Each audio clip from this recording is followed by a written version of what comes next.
Padre, te queremos dar gracias en este tiempo, en este momento en el cual estamos juntos, Iglesia Aposento Alto, dándote culto en espíritu y en verdad. Padre, tú reina en este momento, que tú seas glorificado y exaltado por Él y que en este momento también, Padre, podamos ser nosotros bendecidos a la hora de escuchar tu palabra, que podamos ser también bendecidos a la hora de estar orando juntos. El mero hecho de darte culto ya es una bendición y es una respuesta de nuestra vida. Padre, que podamos tener hoy miércoles este tiempo de bendición, pero que lo podamos seguir teniendo el resto de la semana, que no dejemos de darte culto, que no dejemos de estar orando de una forma concentrada y de tenerte presente 24 horas todos los días. Oramos en el nombre de Jesucristo. Amén. Bienvenidos, hermanos, a la Iglesia Aposento Alto, este pequeño espacio en el cual nosotros estamos teniendo ese culto de oración. Vamos a tenerlo por estas semanas de final o de medio verano, hasta que volvamos a la normalidad en el mes de septiembre, donde volvamos a reunirnos en el templo. Vamos a estar compartiendo la palabra, estaremos orando al final y vamos a, de esa forma, darle culto como a Dios le place. Vamos a dar culto de una forma completa, primero con nuestra posición, primero aunque estemos en casa y podamos estar cómodos, pero que estemos dando culto, que podamos también disponer nuestro corazón para ello y preparar nuestro espíritu para que podamos hacerlo de la forma en la que Dios se merece. Así que vamos a empezar ese tiempo. Después de haber orado, vamos a leer la palabra de Dios, segunda de Corintios, capítulo 5, versículo 17. Dice la palabra: de modo que si alguno está en Cristo, nueva criatura es, las cosas viejas pasaron y aquí todas son hechas nuevas. Muchas veces que mencionamos este versículo hablamos de una especie como de borrón y cuenta nueva que Dios hace sobre nosotros o acerca de nosotros, en el cual no toma en cuenta aquellos aspectos del pasado, sino lo que hace es, en este nuevo pacto en el cual nosotros estamos a través de Cristo, nuevas criaturas. Lo viejo ha quedado atrás, una vieja naturaleza queda atrás y a partir de ahora tenemos que vivir conforme este pacto, este evangelio y esa respuesta de Cristo. Esto fue un poco el contenido que Jesús les estuvo dando durante mucho tiempo, que remarcó en ese comienzo de la iglesia primitiva que ellos tenían para sí. La esencia de la iglesia primitiva recaía en este sentimiento de restauración, de que algo comienza, algo Dios ha hecho a través de Cristo y en ello nosotros estamos. Luego todo esto pues va teniendo un desarrollo en esos años donde algunos pensaban que había que seguir haciéndolo dentro del judaísmo, hay otros que pensaban que había que hacerlo fuera. Es decir, también hay muchas perspectivas en cuanto a cómo entender la iglesia teológicamente y bíblicamente. Pero como no vamos a hablar de esto ni vamos a centrarnos en estas perspectivas teológicas, lo que vamos a hacer es mostrar y vamos a enfatizar el hecho de que la iglesia primitiva experimentaba esta nueva obra de recreación, este nuevo pacto y nuevos horizontes que tenían por delante. Nuevos horizontes como la evangelización del mundo, pero también un poder que no conocían, que era la obra del Espíritu Santo. Si nosotros no conocemos esto en la vida de fe, vamos a tener problemas, vamos a estancarnos por muchas cosas y nos vamos a perder muchas respuestas en nuestra vida. Ellos tenían que descubrir quiénes eran. La iglesia primitiva tenían que descubrir quiénes eran dentro de este nuevo pacto de Cristo y recibir las respuestas que les iban a ayudar a transformar el mundo. Vemos cómo los 7 remanentes experimentaron esto. Los remanentes que aparecen en la Biblia, como José, por ejemplo, experimentó esta obra, donde Dios renueva, restaura, hace cosas nuevas y además lo hace perfecto, lo hace bien, lo hace con su propósito, cumpliendo además lo que está en su corazón. Y José fue testigo de ello, buscó 24 horas esta respuesta de Cristo y encontró la bendición de estar respaldado por el trono celestial. En Hebreos 11 nos encontramos los héroes de la fe, Personas que recibían esa respuesta, la respuesta del pacto de Dios, eran bendecidas y que a pesar de haber oscuridad a su alrededor, tenían victoria. Josué no escogió ser gobernador, David nunca escogió ser rey de nada. Sin embargo, fueron los demás los que los buscaron y los exaltaron para hacerlo. El faraón le dijo a José: tú ahora tienes que ser gobernador. Samuel ungió a David y luego posteriormente el pueblo estuvo encantado de levantarle como rey, pero no fue algo que él trabajó para hacerlo. La iglesia primitiva se encontró con esa respuesta. Ellos no idearon hacer la evangelización del mundo. Fue la misión de Dios que les entregó el poder, respaldo y después evidencias en el campo. Y delante de nosotros, cuando vamos al mundo y nos encontremos problemas y crisis, tenemos que darnos y tenemos que hallar estas bendiciones y estas respuestas. Hallar respuestas dentro de conflictos, renovarse y además ver la oportunidad dentro de la crisis. En primer lugar, 3 puntos generales que vamos a ver es que tenemos que entender y experimentar el horario absoluto que nadie más conoce. Hay un horario perfecto por parte de Dios para hacer la evangelización, en la cual nosotros tenemos que estar. Génesis capítulo 39, José experimentó este horario, pero lo experimentó paso a paso, en ese itinerario de sucesos, de desastres, de momentos difíciles, complicados y desafiantes, en los cuales él estuvo viendo y experimentando que Dios estaba con él.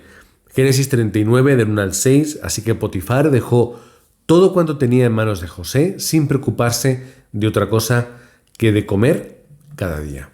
No se preocupó de nada porque José era ese remanente experto, ese remanente que daba todo en su vida, ese remanente en la cumbre en el cual se podía confiar. Y esta es la respuesta de José. Poco a poco el horario de Dios, ese itinerario va sucediendo para llegar a ese plan absoluto. Primera de Samuel 7, del 1 al 17. Goliat está insultando a Dios, atemorizando a los soldados, tiene al pueblo desencajado. Se levanta entonces David en ese momento, en ese horario, en esa circunstancia, para dar respuesta. Y lo hace de la forma correcta, con el verdadero testimonio, el de: tú vienes a mí armado de espada, lanza y jabalina, yo voy contra ti en el nombre del Señor del universo, el Dios de las huestes de Israel, a quien tú has desafiado. Sabía que el horario había llegado y sabía quién estaba con él, quién le había enviado en ese horario en concreto.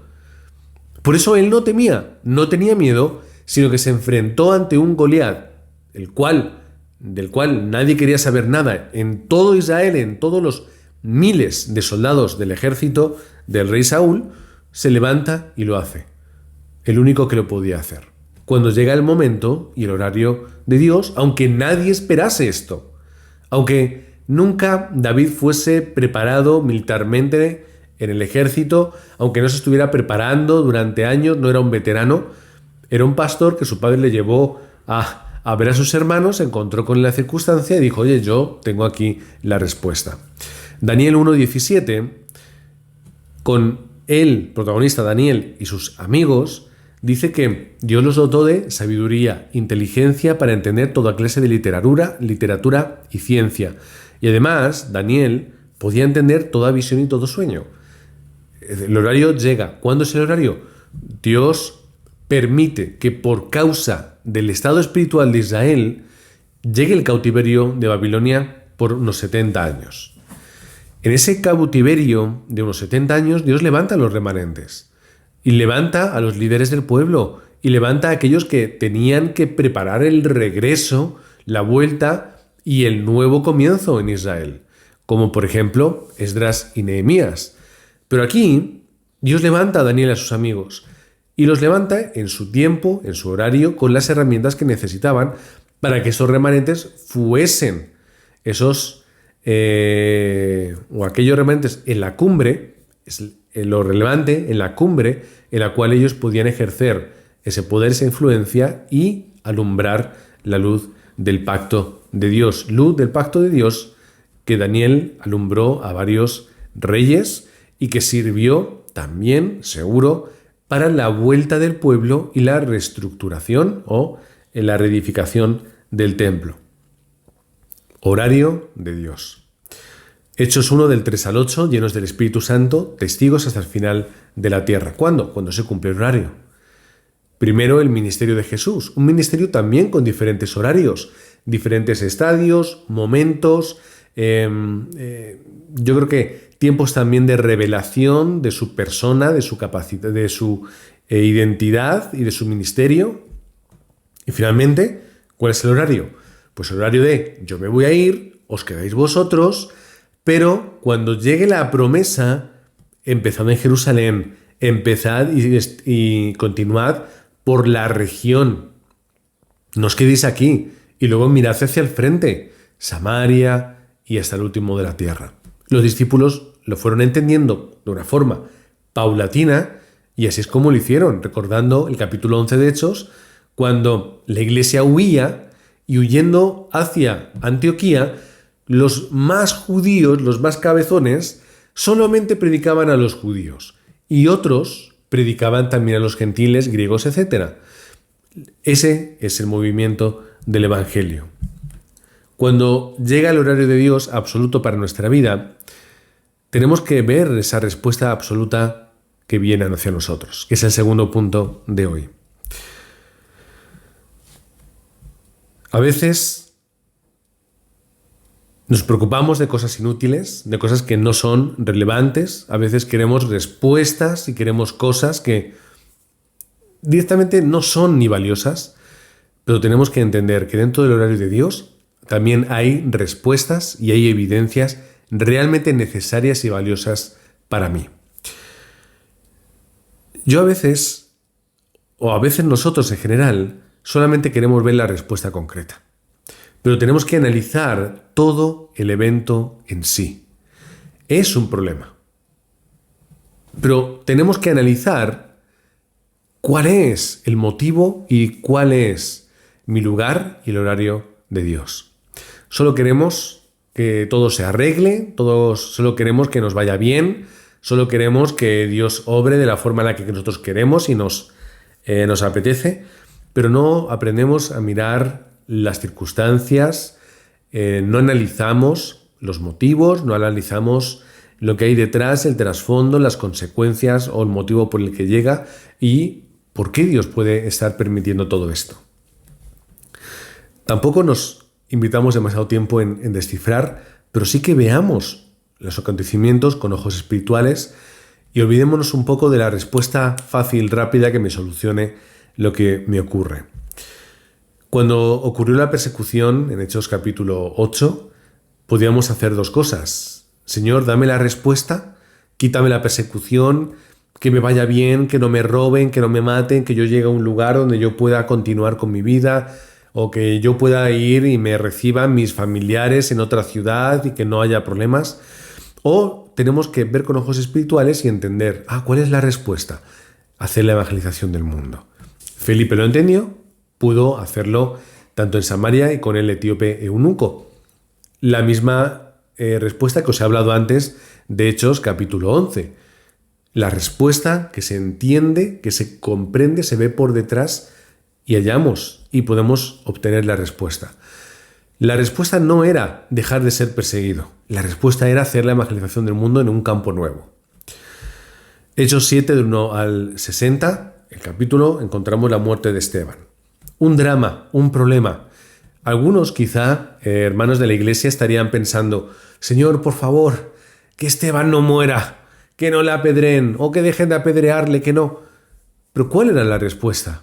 Dios reclama la vida de Esteban para su gloria y permite una persecución que era el inicio de la evangelización del mundo. Una respuesta absoluta. En un momento, en una dificultad difícil, o sea, en una circunstancia difícil, como era la muerte, como era la persecución y el encarcelamiento, pero entendiendo el pacto de Dios, entendiendo Emmanuel, y entendiendo la evangelización, la respuesta estaba obvia y era clara. Nosotros lo vemos ahora con la distancia, por supuesto, a ellos les costaría mucho más, al igual que nosotros ahora estamos en problemas donde nos cuesta ver el plan de Dios y ver cuál es su propósito, pero dentro de un tiempo, cuando miremos atrás, entenderemos las cosas. Hechos 11, Antioquía lo hemos mencionado, 13 capítulo 1, el milagro de Pablo, que de perseguidor se convierte en un misionero, enviado para hacer las misiones, 16 del 6 al 10, donde parece que las puertas se cierran, pero surge la obra de la evangelización. Creo que es... las referencias habría que quizás revisarlas exactamente, los versículos. Ya sabéis que hay veces que los números bailan. Y Hechos 19-21, Roma. Hechos 19-21, Roma. Pablo empieza diciendo, a lo mejor tendría que ir a Roma. Sería una muy buena idea, pero no era su idea, porque luego vemos que era el plan de Dios. Por lo tanto, ¿qué es lo que ocurrió? No fue una casualidad, sino que Pablo, recibiendo la guía, Dios inspira, Dios le mueve, le muestra y le dice tienes que ir a Roma. Pablo dice, uy, qué idea buena he tenido. No, Dios te la puso en el corazón. Así es como Dios nos guía. Pero claro, ¿cómo podemos hacer esto? Pues cuando yo estoy 24 horas dentro de este pacto. Cuando yo vivo 24 horas. ¿Cuál era el problema muchas veces de los matrimonios? Es que los matrimonios no siempre viven 24 horas como matrimonios. Es decir, a veces yo vivo como soltero, que muchas veces en los matrimonios sucede esto, donde yo vivo a veces como soltero y otras veces como casado. Yo a veces hago labor de padre y otras veces simplemente pues soy el trabajador y ya está. Pero no es así. Es decir, somos esposos 24 horas, somos padres 24 horas. No podemos dejar lo que no me apetece y adquirir otro rol diferente. Yo siempre lo soy. Por ejemplo, mis hijos se ponen enfermos, no pueden ir a la escuela. ¿Quién cuida a mis hijos enfermos cuando no están en la escuela? Pues a mí. ¿Por qué? Porque yo tengo que estar 24 horas. Y si mis hijos se enferman a las 3 de la madrugada, yo tendré que levantarme a las 3 de la madrugada. Es decir, yo no puedo decir, cariño, lo siento, yo esa noche no soy padre, soy solamente esposo o soy simplemente convivo aquí con vosotros. No, soy 24 horas. Si yo no estoy 24 horas entendiendo, experimentando y viviendo conforme mi identidad, que es la de un hijo de Dios, ¿qué es lo que va a ocurrir? Pues que va a haber problemas, que va a haber circunstancias difíciles y complejas, y que yo viviré de una forma dividida, y como dice la palabra, todo reino dividido contra sí mismo, pues no prevalece. Si yo vivo una vida dual, pues no voy a poder obtener las mismas respuestas y las evidencias en mi vida no se van a dar, porque no voy a estar concentrado en lo que Dios quiere para mí, como Pablo sí lo estaba. Cuando yo puedo estar concentrado en mis 24 horas, Dios puede hacer grandes cosas a través de mí. Y a través de mí y de cualquier, literalmente, cualquier persona. Dios hace de nosotros esa obra maestra, que solamente Dios puede hacer. No por nosotros, sino porque Él lo hace. Nosotros somos un lienzo en blanco y Él es el maestro que pinta y da sentido con este lienzo. Pedro, 1 de Pedro 2:9, nos habla como real sacerdocio llamados a la luz para salvar a los que están en la oscuridad. Pueblo escogido, nación santa, ya sabemos esos términos que al final nos muestran cómo Dios nos ha llamado con un propósito.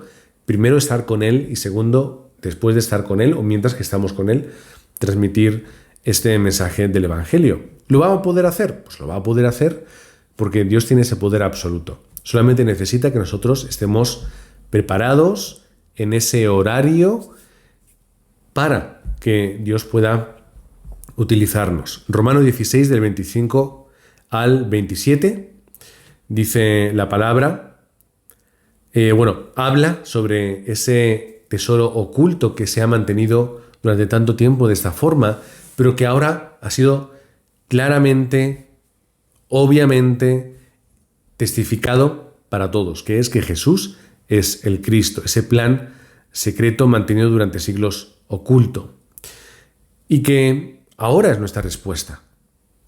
Repito, Romanos 16 del 25 al 27.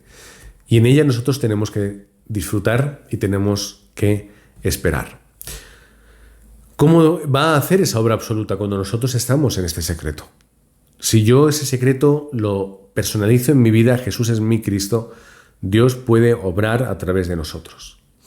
Si yo, como dice 1 Corintios 3:16, somos templo del Espíritu de Dios, y el Espíritu de Dios mora en nosotros, si esta es la realidad que yo experimento 24 horas, todos los días, ¿qué es lo que Dios no puede hacer con nosotros? Dios puede hacerlo todo. Segunda de Corintios 5:7, porque por fe andamos, no por vista. Cuando yo ando con fe y no por vista, cuando yo veo lo espiritual, no lo material ni lo humano, Dios puede obrar y hacer esa obra maestra con nosotros.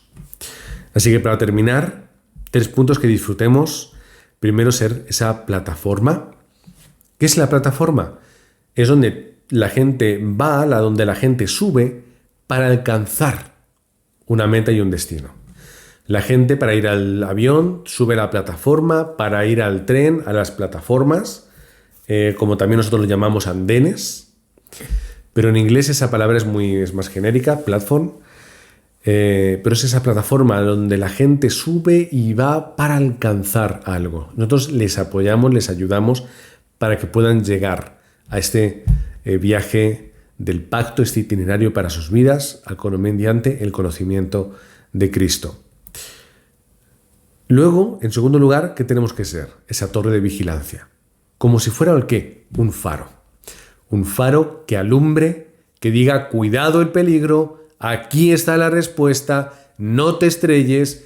En medio del miedo, del caos, de la oscuridad, de la tempestad, está la luz donde la gente necesita tomar referencia.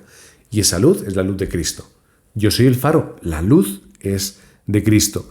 Ahí lo veremos todo y seremos vistos por todos.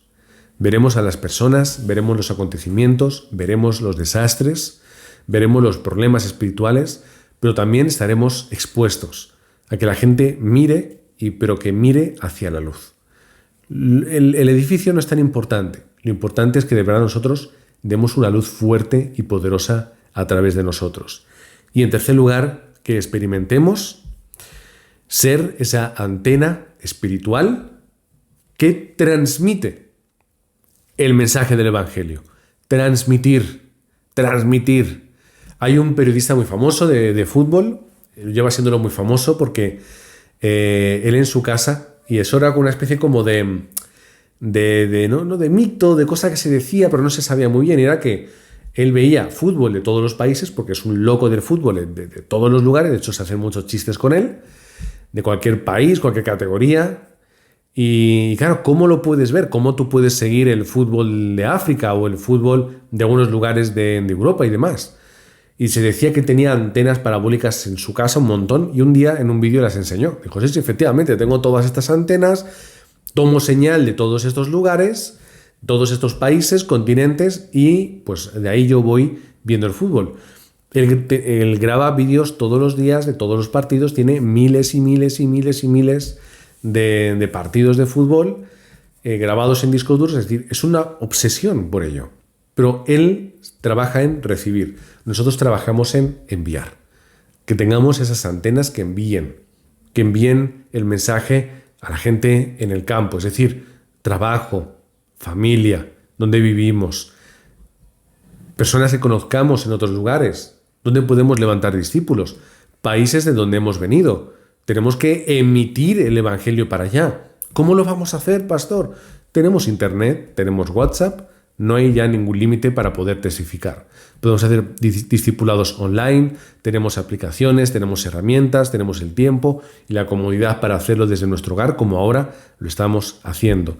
Y de esta forma transmitiremos el Evangelio, podremos obrar en cualquier campo de cualquier lugar del mundo a través de internet, de nuestras antenas, y no tengamos miedo a nada. Vamos a orar, hermanos, en este tiempo para estar disfrutando de esta triple respuesta de la conclusión, plataforma, torre de vigilancia y antena, para experimentar en el campo, como hemos venido diciendo, el horario absoluto, la respuesta absoluta y la obra maestra absoluta. Vamos a orar por esa palabra, vamos a orar también por la palabra del domingo que estuvimos escuchando en la iglesia Aposento Alto. Recuerdas que hablamos de Gedeón, de esa incoherencia, y luego estuvimos hablando a través del Nuevo Testamento de la respuesta de Jesucristo en nuestra vida, cómo vivir y cómo obtener también estas bendiciones. Vamos a orar por la iglesia de Aposento Alto y tengamos también un tiempo, después de que yo ya termine de orar y desaparezca de la pantalla con esa música melódica, que también podamos aprovechar para orar un poco en quietud, particularmente, y en intimidad. Vamos a orar. Padre, queremos darte toda gloria y toda honra en este tiempo en el cual te estamos dando culto. Y Padre, a veces tomamos el culto a la ligera, lo menospreciamos, lo hacemos ya de una forma mecánica, por costumbre, por hábito, pero tú, Padre, te mereces que te demos culto con todo nuestro ser y toda nuestra seriedad, y que lo hagamos con todo nuestro corazón. Padre, no necesitas que te hagamos sacrificios, que te llegue ese olor, ese holocausto hacia ti, pero sí que exiges nuestro corazón y te lo queremos dar. Padre, queremos entregarte nuestro corazón para ser esos remanentes que aguantan, que perduran, que persisten en el campo con el mensaje de Cristo, que podamos ser esos remanentes que no caen, que no desfallecen, que no van a otros lugares ni se entretienen, porque están en el lugar correcto, en el lugar a veces de la tempestad, pero en esa tempestad testificando que Jesucristo es la respuesta, llevando a la gente y teniéndola a la mano para sacarlas del peligro y que puedan conocerte realmente. Gracias, Padre, porque tu obra nos hace ser una nueva criatura en ti, donde esa naturaleza tú estás restaurándola en este proceso, donde el pecado antiguo se queda atrás, donde los problemas no permanecen, no nos acompañan, sino que, Padre, tú los has quitado y los has limpiado. Y todo lo que ocurre en este tiempo, Señor, está dentro de ese horario perfecto, donde hallamos las respuestas absolutas y donde podemos ver, Señor, que tú en nuestra vida estás haciendo esa gran obra de la evangelización y que en nosotros estás haciendo esa obra maestra. Por eso, Padre, queremos ser ese lienzo en blanco para que tú puedas dibujar, puedas pintar y puedas desarrollar, Señor, esa obra maestra. No queremos interferir, no queremos molestar, Señor, queremos ser de verdad usados por ti, cambiados, transformados para la evangelización del mundo, para tu gloria absoluta. Padre, queremos orar también por la iglesia Aposento Alto, por los miembros de la iglesia, por nosotros, para que podamos, como hablamos en tu palabra, no perder esa costumbre o adquirir la costumbre de no congregarnos, es decir, de no estar juntos, de no poner nuestro corazón los unos a los otros, sino que podamos vivir en unidad dentro de la iglesia, a pesar de la distancia, que podamos ser uno, con un mismo corazón, una misma determinación y un mismo camino. Padre, queremos darte toda gloria y toda honra en este lugar, en este tiempo, agradeciéndote esos remanentes que nos has dado, por eso oramos por ellos. Gracias, Padre, por los remanentes de la iglesia Aposento Alto. Gracias, Padre, por las familias. Gracias, Padre, por lo que tú tienes preparado para sus vidas. Oramos en el nombre del Señor Jesucristo. Amén.